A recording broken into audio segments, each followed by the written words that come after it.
Morning students. हमारा आज का टॉपिक है जेनेटिक इंजीनियरिंग। देखिए, हम बायोटेक्नोलॉजी से रिलेटेड स्टडी कर रहे थे।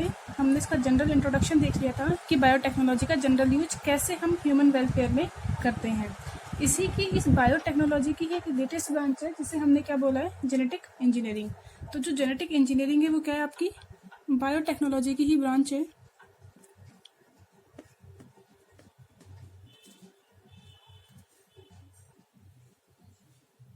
Branch of biotechnology.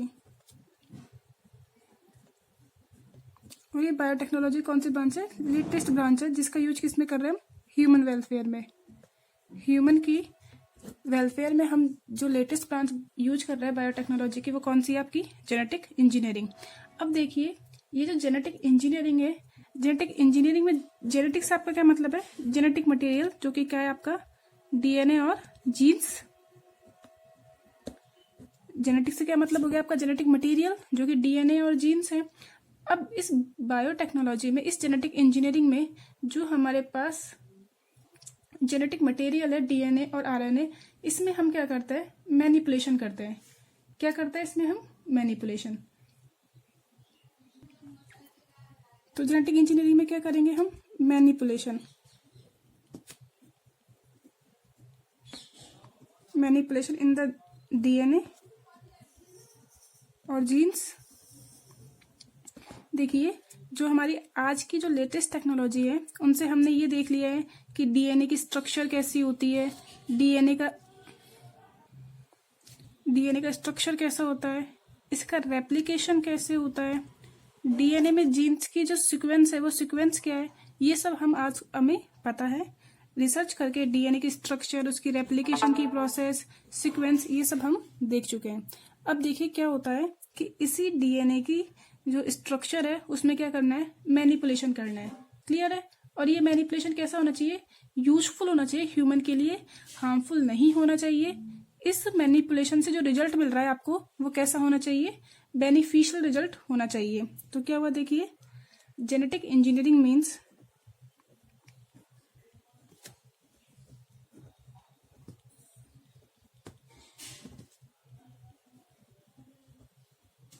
means useful changes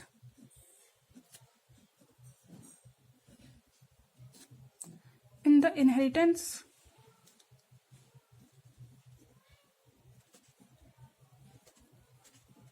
of any organism by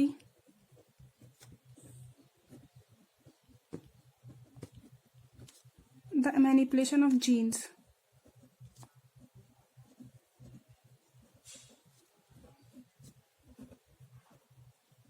तो क्या कह रहे हैं हम? Genetic engineering means useful changes in the inheritance any organism by the manipulation of genes. किसी भी आपके पास, जो भी आपके पास ऑर्गेनिज्म है, उसके जेनेटिक मटेरियल में क्या करना है आपको? यूजफुल चेंज करना है। क्या करना है इसमें? जेनेटिक मटेरियल में जब आप यूजफुल चेंज करेंगे तो उसका जो इनहेरिटेंस है, जो नेक्स्ट प्रोजेनी आएगी, उसमें भी वो चेंज आपको दिखाई देगा। और साथ ही साथ जो ये आपने चेंजेस किए हैं, इसका एक्सप्रेशन आपको ऑर्गेनिज्म की बॉडी में दिखाई देगा। क्लियर है? तो इसी तरीके से इसी चेंजेस को हमने क्या कह दिया है? Genetic engineering. इस जेनेटिक इंजीनियरिंग का पर्पज क्या है?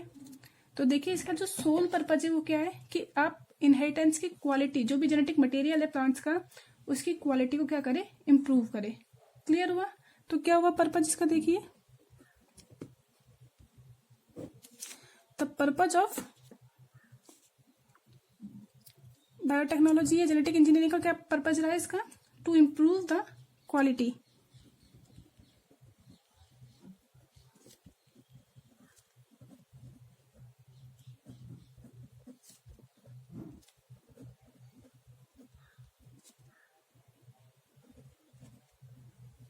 Improve the quality of genetic material. जो आपके पास अलग अलग ऑर्गेनिज्म है, उनके जेनेटिक मटेरियल में अगर कोई हार्मफुल इफेक्ट है तो उसे कम करने के लिए हम क्या कर सकते हैं? उसकी क्वालिटी में चेंज कर सकते हैं। कैसे? बाहर से हम सिंथेसाइज अदर जीन को इंसर्ट करके। क्लियर हुआ? हम बाहर से उस जीन में, जो जीन या तो बहुत ज्यादा एक्टिव होगा या इनएक्टिव होगा, तो जो हाइपर एक्टिव है उसे सप्रेस कर देंगे और जो इनएक्टिव है उसे एक्टिव कर देंगे, जीन को चेंज करके। तो इसके लिए हम क्या यूज करते हैं? हम सिंथेसाइज्ड जीन का भी यूज कर सकते हैं। किसका? सिंथेसाइज्ड जीन का। और आज हम लैब में सिंथेसाइज जीन का सिंथेसिस कर सकते हैं। ऐसा सबसे पहले किसने किया था? डॉक्टर हरगोविंद खुराना ने।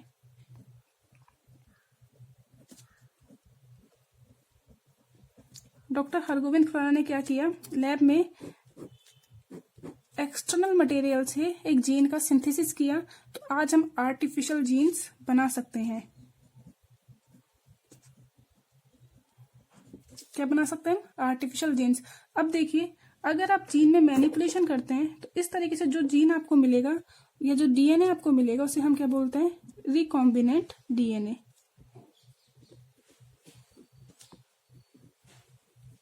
क्या बोल देंगे इसे? रिकॉम्बिनेंट डीएनए, जिसे हम आरडीएनए भी कह सकते हैं। इसे ही हम काइमेरिक डीएनए भी कहते हैं। तो जैसे ही आप जीन्स में मैनिपुलेशन करेंगे तो जीन्स पे मैनिपुलेशन करके चेंजेज करके जो आपको डीएनए मिलेगा उसे क्या बोल देंगे? Recombinant DNA. यानी कि जो ओरिजिनल कॉम्बिनेशन था जीन्स का, बेस पेयर का जो ओरिजिनल कॉम्बिनेशन था वो आपने चेंज करके वापस क्या कर दिया? उसका रिकॉम्बिनेशन। तो इस तरीके से जो डीएनए आपको मिला या जो आपको जीन्स मिले उन्हें आपने क्या बोल दिया? Recombinant DNA.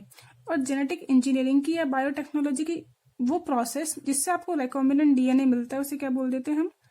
Recombinant DNA technology. तो देखिए क्या होता है रिकॉम्बिनेंट डीएनए। रिकॉम्बिनेंट डीएनए का मतलब क्या है कि आपके पास जो पहले से जो ओरिजिनल डीएनए है उसमें आप क्या करेंगे? ऑर्गेनिज्म में कुछ एक्सटर्नल डीएनए को ऐड कर देंगे। तो कैसे प्रोड्यूस होगा recombinant DNA? It is produced bye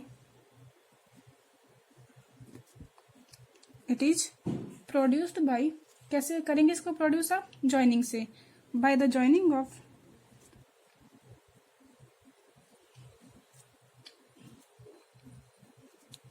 original DNA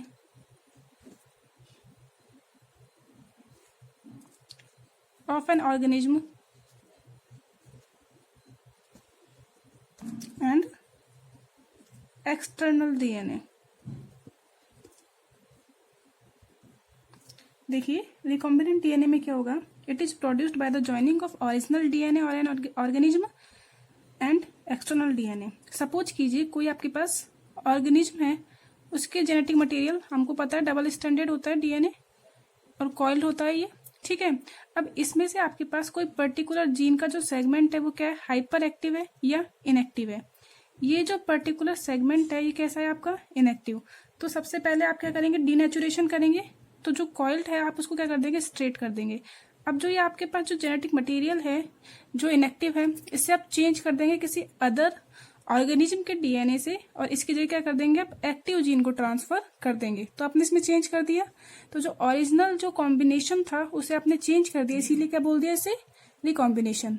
तो रिकॉम्बिनेंट डीएनए कैसे बनेगा? Recombinant DNA is produced by the joining of original DNA of an organism and the external material of the other cell. Clear हुआ? और इसी technology को हमने क्या बोल दिया है? Recombinant DNA technology. क्लियर हो गया? तो क्या हो गया रिकॉम्बिनेंट डीएनए टेक्नोलॉजी में? देखिए हम जो टेक्नोलॉजी यूज की वो क्या हो गई आपकी? Recombinant DNA technology. क्लियर हुआ? इस रिकॉम्बिनेंट डीएनए टेक्नोलॉजी के बारे में सबसे पहले कौन से साइंटिस्ट ने बताया था? कोहन और बोयर ने। क्लियर हुआ? तो देखिए discovered bye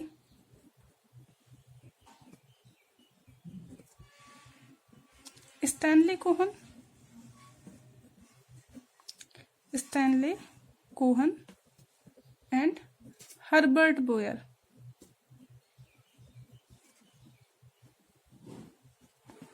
discovered by Stanley Cohen and Herbert Boyer.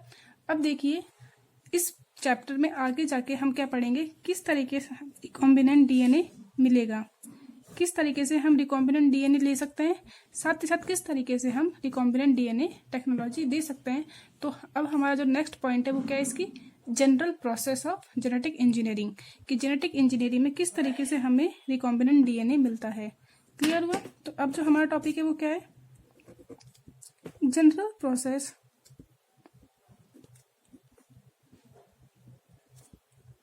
Of genetic engineering.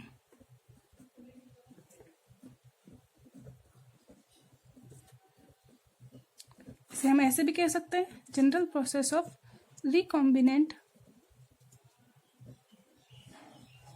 DNA technology.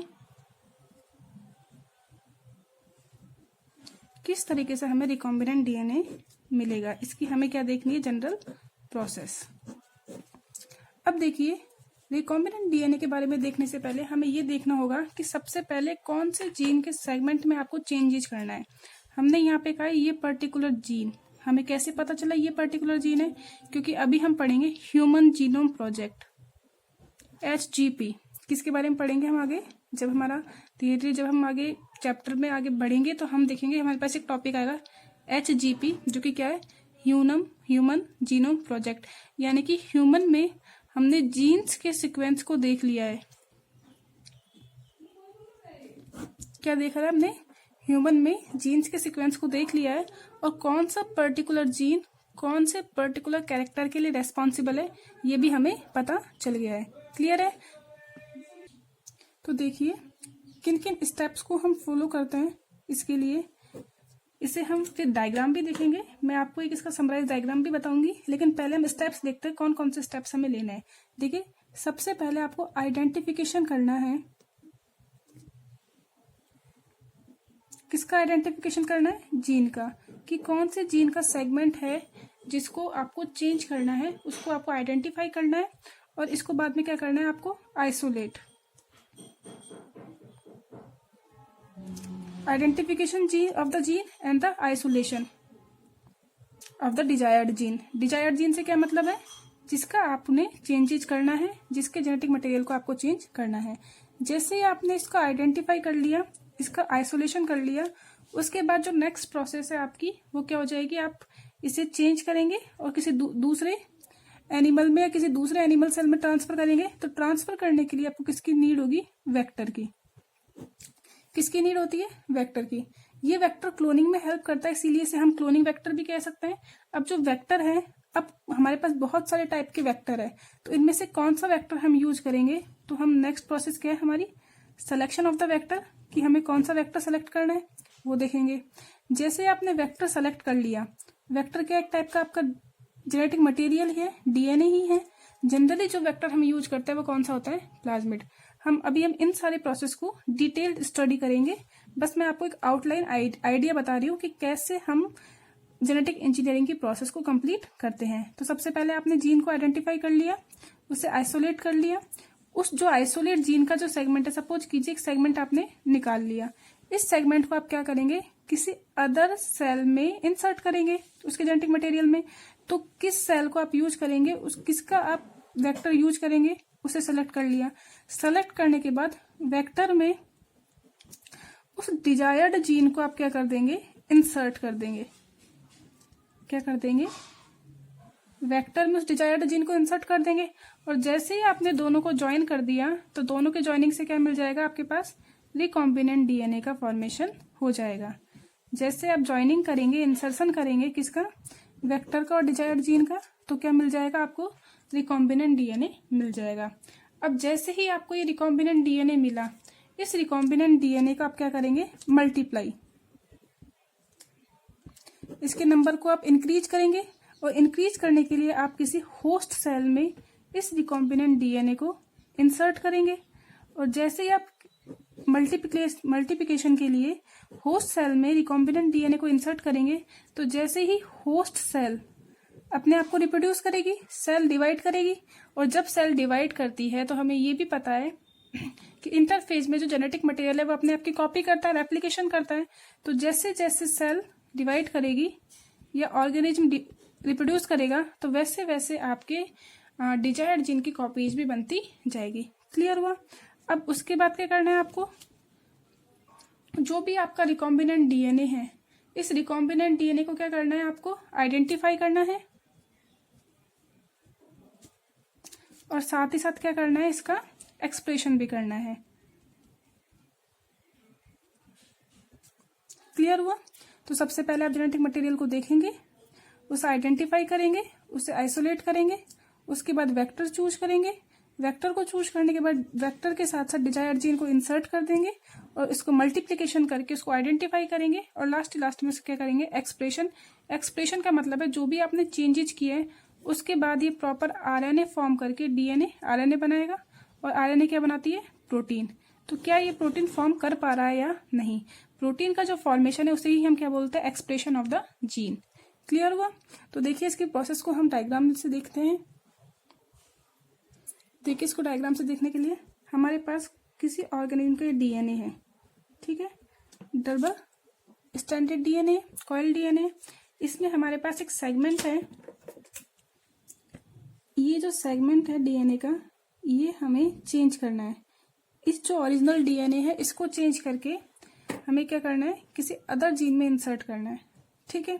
अब देखिए सबसे पहले तो क्या करेंगे हम, जो आपके पास ये सेगमेंट है इस सेगमेंट को पहचान लिया, आइडेंटिफाई कर लिया कि कौन सा सेगमेंट आपके काम का है, उस सेगमेंट को आपने क्या करा, कट करके सेपरेट कर लिया।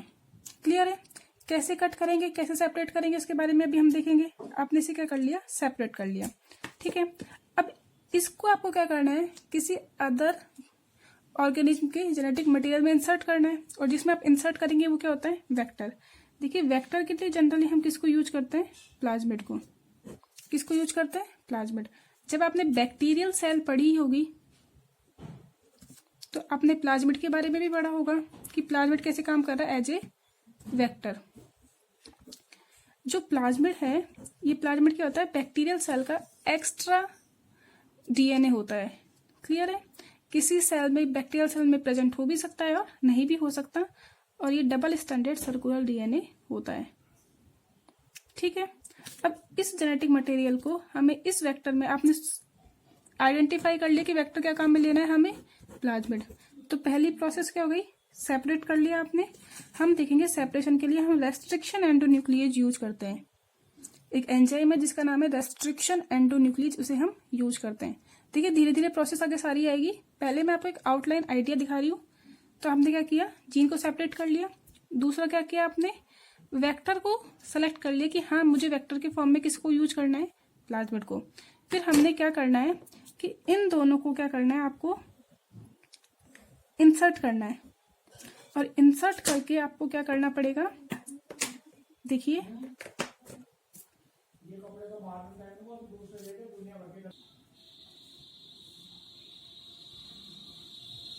ये एक्चुअल डीएनए के साथ साथ हमने क्या ऐड कर दिया, हमारे पास ये जो आपके पास एक्स्ट्रा डीएनए था इसे आपने ऐड कर दिया और ये क्या बन गया आपका रिकॉम्बिनेंट डीएनए, ठीक है। अब हम देखेंगे कि इसमें इसको ऐड कैसे करेंगे। यहाँ पे भी पहले इसको कट करना पड़ेगा आपको रेस्ट्रिक्शन एंडोन्यूक्लिएज की हेल्प से, और कट करके कुछ इस कंडीशन में ये आ जाएगा। क्लियर है। अब इस कंडीशन में आने के बाद आप इसे इसमें ऐड कर देंगे और ऐड करने के लिए भी एक एंजाइम काम करेगा। वो एंजाइम कौन सा है, लाइगेज। जैसे ही आपने रिकॉम्बिनेंट डीएनए बना दिया, इस रिकॉम्बिनेंट डीएनए को भी आपकी थर्ड स्टेज हो गई, इंसर्शन कर लिया आपने, ठीक है। अब इंसर्ट करने के बाद क्या करना है आपको, मल्टीप्लिकेशन। और मल्टीप्लिकेशन करने के लिए आप क्या करेंगे, इस प्लाज्मिड को आप किसी होस्ट सेल में ट्रांसफर कर देंगे जिसके पास खुद का एक्चुअल डीएनए है। उसके साथ साथ क्या हो जाएगा, इसके पास रिकॉम्बिनेंट डीएनए। देखिए ये रिकॉम्बिनेंट डीएनए इसके पास आ गया। अब जैसे जैसे सेल डिवाइड करेगी और अपने नंबर में इंक्रीज करेगी, बैक्टीरियल सेल डिवाइड करेगी और अपने नंबर में इंक्रीज करेगी, तो जैसे जैसे अपने नंबर में इंक्रीज करेगी तो वैसे वैसे क्या हो जाएगा, आपके जेनेटिक मटेरियल क्या हो जाएगा, बहुत ज्यादा हो जाएगा, मल्टीप्लाई हो जाएगा। मल्टीप्लीकेशन के बाद क्या करेंगे, इसे आप सेपरेट करेंगे। जिस भी डिजायर्ड सेल में आप इसे इंसर्ट करना चाहते हैं उसमें इंसर्ट कर देंगे और लास्ट में आप क्या कर लेंगे, इसका एक्सप्रेशन देख लेंगे। यानी कि क्या कह देंगे, एक्सप्रेशन का मतलब क्या हो गया, प्रोटीन फॉर्मेशन को आप देख लेंगे। क्लियर हुआ। ये हमारे जेनेटिक इंजीनियरिंग की जनरल प्रोसेस थी। अब हमारे नेक्स्ट वीडियो में हम क्या करेंगे, जब हम नेक्स्ट क्लास लेंगे तो नेक्स्ट क्लास में हम इस रेस्ट्रिक्शन एंडोन्यूक्लिएज के बारे में बात करेंगे, हम वेक्टर के बारे में बात करेंगे और इस प्रोसेस के हर एक स्टेप को डिटेल में स्टडी करेंगे। तो आज के लिए इतना ही। Thank you.